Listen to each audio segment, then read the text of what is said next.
सुप्रभात बच्चों। आज हम पी ब्लॉक के वर्ग 18 के तत्व अर्थात उत्कृष्ट गैसों के बारे में पढ़ेंगे। उत्कृष्ट गैसें जो अक्रिय भी कहलाती हैं, ये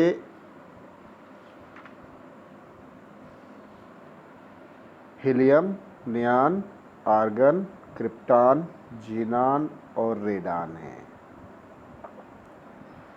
सभी निष्क्रिय गैसें हैं। 1962 तथा इसके पश्चात कुछ निष्क्रिय गैसों में रासायनिक सक्रियता पाई गई तथा विशिष्ट दशाओं में ये कुछ यौगिकों के निर्माण कर सकती हैं। इनमें रेडॉन एक रेडियो सक्रिय तत्व है और वायुमंडल में अल्प मात्रा में ही पाई जाती हैं। सभी उत्कृष्ट गैसें रेयर गैस यानी दुर्लभ गैस भी कहलाती हैं। मेंडलीव की आवर्त सारणी में इन गैसों के लिए कोई स्थान नहीं था, अतः इन्हें इनकी खोज के पश्चात शून्य समूह, जो आधुनिक परिपाटी में समूह 18 के नाम से जाना जाता है, उसमें इन सभी को रखा गया है। अब हम देखते हैं इनके इलेक्ट्रॉनिक विन्यास।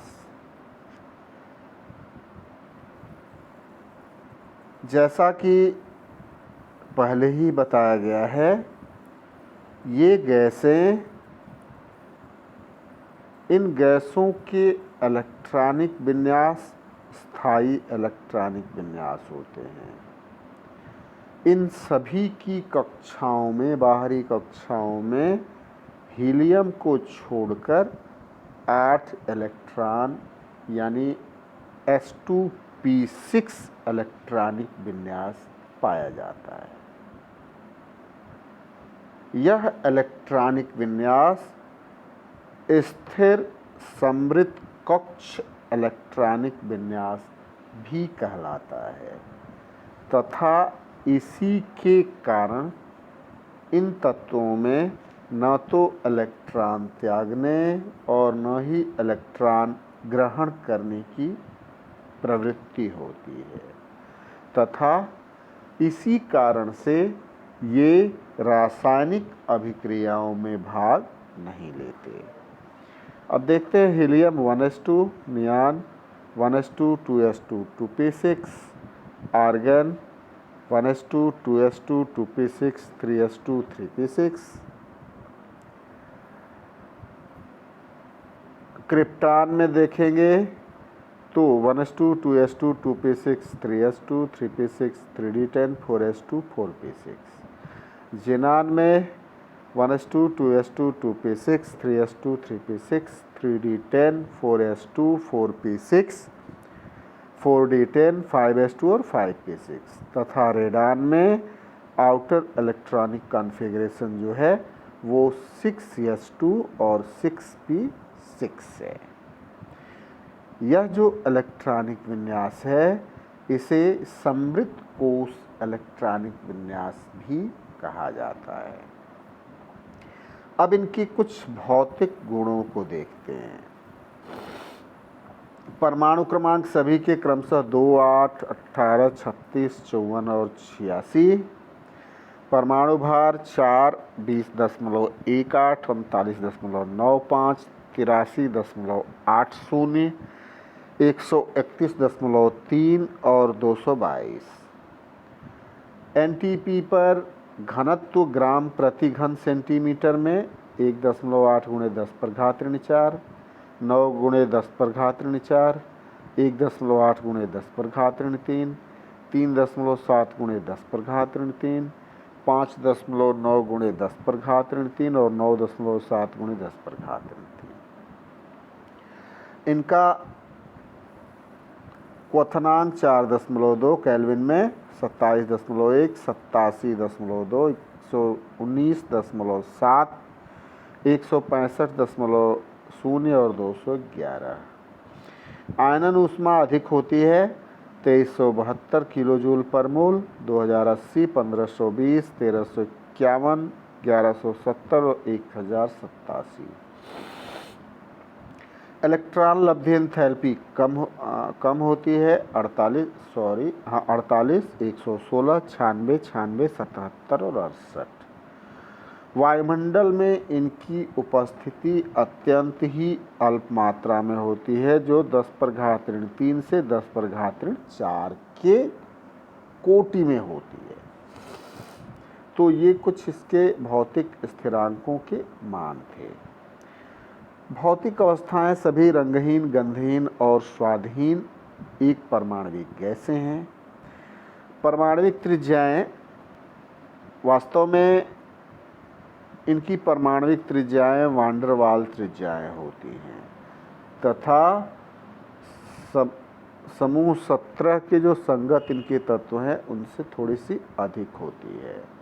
परमाणु भार की वृद्धि के साथ समूह वर्ग में ऊपर से नीचे आने पर इनकी परमाणुविक त्रिज्याएं बढ़ती हैं।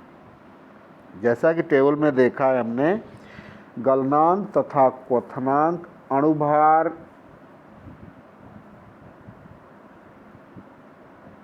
के बढ़ने के क्रम में क्रमशः घटता है।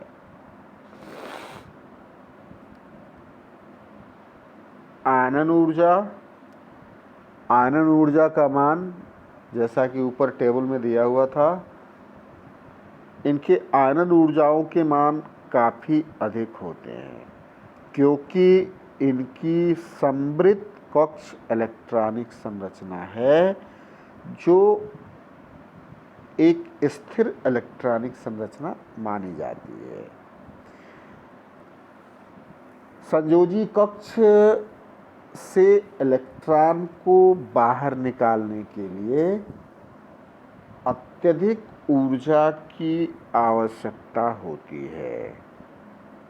जैसे जैसे समूह में आकार बढ़ता है, नाभिकीय आकर्षण इलेक्ट्रॉनों पर घटता जाता है।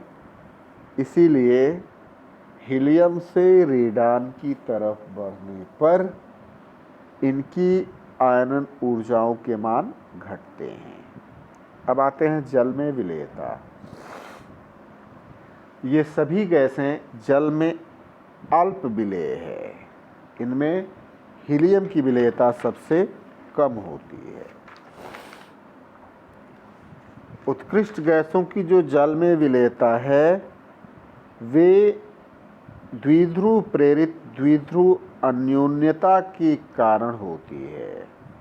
जब किसी भी उत्कृष्ट गैस को जल के संपर्क में रखा जाता है तो जल के ध्रुवीय अणु उत्कृष्ट गैस परमाणुओं को ध्रुवित करने का प्रयास करते हैं। जल के अणुओं के आंशिक धनावेश युक्त हाइड्रोजन परमाणु एक प्रेरित द्विध्रुव उत्पन्न करता है जिससे एक दुर्बल वैद्युत आकर्षण बल उत्पन्न हो जाता है और उत्कृष्ट गैस की थोड़ी सी मात्रा उसमें घुल जाती है। हीलियम से जिनान की ओर जल में विलेयता में वृद्धि होती है। द्रवीकरण प्रकृति उत्कृष्ट गैसों को द्रवित नहीं कर सकते। इलेक्ट्रॉन लब्धि एंथैल्पी, चूंकि समृद्ध कक्ष इलेक्ट्रॉनिक विन्यास है अतः इनमें इलेक्ट्रॉन ग्रहण करने की कोई प्रकृति नहीं होती है।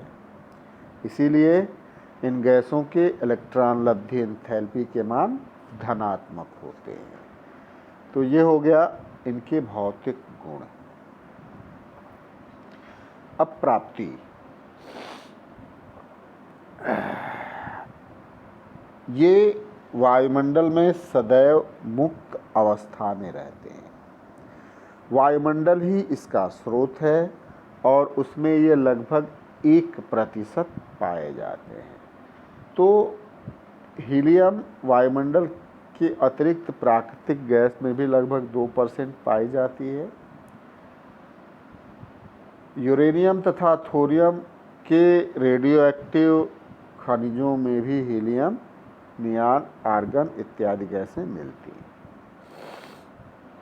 अब इनका वायु से विलयन कैसे करते हैं? वायु में कार्बन डाइऑक्साइड, धूल और जलवाष्प के साथ नाइट्रोजन, ऑक्सीजन और उत्कृष्ट गैसें भी होती हैं।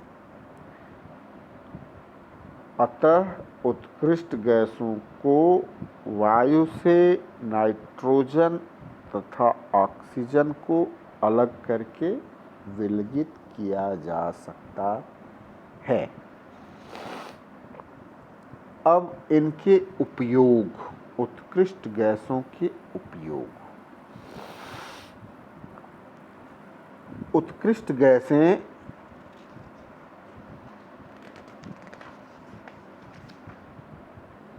काफ़ी उपयोगी हैं। जैसे हीलियम हल्की है और अज्वलनशील है। इसके कारण इसका जो उपयोग है वो गुब्बारों, एयरशिपों में हवा भरने के में किया जाता है। हीलियम तथा ऑक्सीजन के मिश्रण का उपयोग गोताखोरों को सांस लेने में किया जाता है। धातुओं की वेल्डिंग और धातुकर्म में भी हीलियम प्रयुक्त होता है और निष्क्रिय वातावरण भी निर्मित करता है। हीलियम को कम ताप उत्पन्न करने में भी प्रयुक्त किया जाता है। नियॉन, नियॉन का उपयोग नियॉन लाइट में किया जाता है।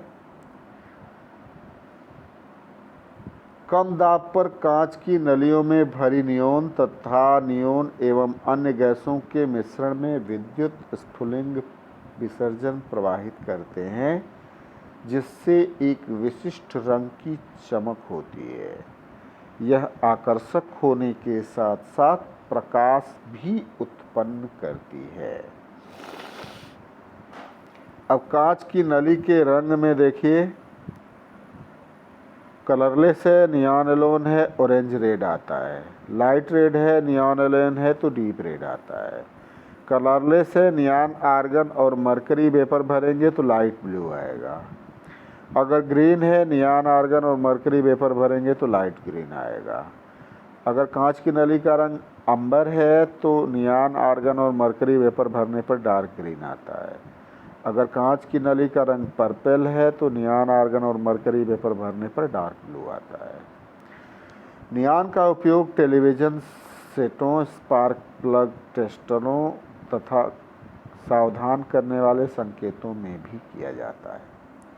आर्गन, आर्गन का उपयोग मुख्य रूप से बिजली के बल्बों में भरने में किया जाता है, क्योंकि यह निष्क्रिय है तथा ऊष्मीय चालकता इसकी कम है। इसका उपयोग निष्क्रिय वातावरण बनाने में भी किया जाता है।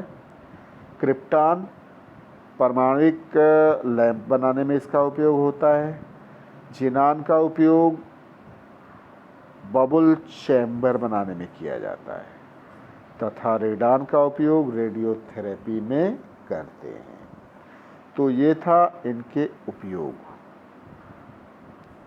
आज के लिए इतना ही, और उत्कृष्ट गैसों में हमको इतना ही पढ़ना भी है। बाकी न जिनान कुछ यौगिकों का निर्माण करता है, जैसे जिनान डाइफ्लोराइड, जिनान टेट्राफ्लोराइड, जिनान हेक्साफ्लोराइड। जिनान के कुछ ऑक्सीफ्लोराइड भी बनते हैं, जिनान ऑक्सीटेट्राफ्लोराइड। और तो ये जो उत्कृष्ट गैसें हैं, इन उत्कृष्ट गैसों में जिनान के कुछ यौगिक ज्ञात हैं जो विशिष्ट परिस्थितियों में बनते हैं तथा रिक्त डी कक्षकों की उपस्थिति के कारण बनते हैं। जिनान का ऑक्साइड भी एक बनता है, जिनान ट्राई ऑक्साइड XeO2। जिनान के ऑक्साइड की संरचना पिरामिडी, जिनान के ऑक्सीफ्लोराइड की संरचना वर्ग पिरामिडी, जिनान डाइफ्लोराइड की संरचना बेंड, जिनान टेट्राफ्लोराइड की संरचना वर्ग समतलीय और जिनान हेक्साफ्लोराइड की संरचना विकृत अष्टफलकीय होती है। विकृत अष्टफलकीय, क्योंकि बंधकोण 90 से वैरी कर जाते हैं। तो आज के लिए बस इतना ही। धन्यवाद।